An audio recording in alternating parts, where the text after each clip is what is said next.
စင်ကာပူနိုင်ငံကြီးကကျွန်တော်မြန်မာနိုင်ငံလိုရေချိုမြစ်ကြီးလည်းမရှိဘူးဗျပကံဒေသလိုခိုင်မာတဲ့သမိုင်းထောက်ထားလည်းမရှိဘူးဟာဝိုင်ရီလို10 ပေလောက်မြင့်တဲ့ပင်လယ်လှိုင်းနေလည်းမရှိဘူးတရုတ်နိုင်ငံလို Great Wall ကြီးလည်းမရှိဘူးအီဂျစ်နိုင်ငံလိုပရမစ်ကြီးလည်းမရှိဘူးဒါပေမဲ့သူတို့တွေဘာလို့ကြီးပွားတိုးတက်နေရတာလဲလို့ပြောရင်တော့တယောက်ကိုတယောက်ရင်ထဲအသေးတွေကယုံကြည်လို့ပဲဗျ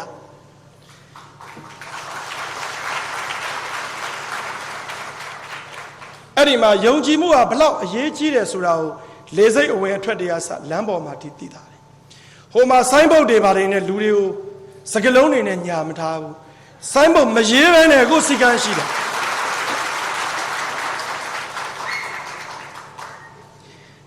စာဖတ်ဖို့လိုအပ်ကြောင်းကိုကမ္ဘာပေါ်မှာထင်ရှားတဲ့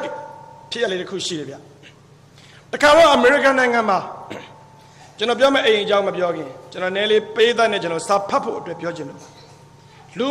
မဲမျိုးသမီးတယောက်ရှိတယ်သူ့အမေကလည်းလူမဲပဲအမေနဲ့သမီးလက်တွဲလမ်းလျှောက်ရင်းနဲ့တနေရာရောက်မှာသမီးကအမေကိုမေးတယ်လူမဲသမီးလေးကလူမဲအမေကိုမေးတယ်မေမေဒီလိုစားတော့ဆိုင်တွေကိုသမီးတို့လိုလူမဲတွေ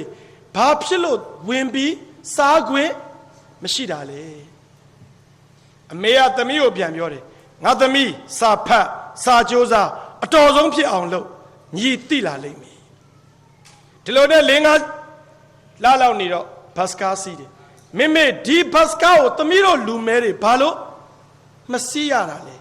သမီးကြည့်ချင်ရင်စာကြိုးစားစာဖတ်အတော်ဆုံးဖြစ်အောင်လုပ်လူနဲ့ရုပ်ရှင်သွားတဲ့အခါမှာလည်းဒီမေကိုလေးပဲမေးဒီရုပ်ရှင်ကိုသမီးတို့လူမဲတွေဘာလို့မကြည့်ရတာလဲသမီးဒီအကြောင်းသိချင်သမီးငငယ်လေးကတည်းကစာဖတ်စာကြိုးစားအတော်ဆုံးဖြစ်အောင်လုပ်အတော်ဆုံးဖြစ်လာတဲ့တနေ့ဒါတွေအားလုံးကငါတို့ပိုင်ပါအဲ့ဒီအမျိုးသမီးလူမဲကလေးကနောက်ဘသူဖြစ်လာတယ်လဲဆိုတော့ပြီးခဲ့တဲ့ Bush လက်ထက်ကနိုင်ငံရေးဝန်ကြီးဌာနဝန်ကြီးကွန်ဒိုLisa Rice ဖြစ်လာခဲ့တယ်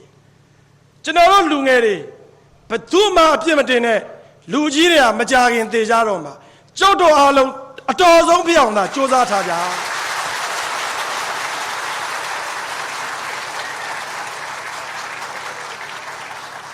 လူကြီးရဆိုတာအိမ်မှာရှိတဲ့အဖေတို့အမေတို့ကျွန်တော်တို့ပြောတာပါ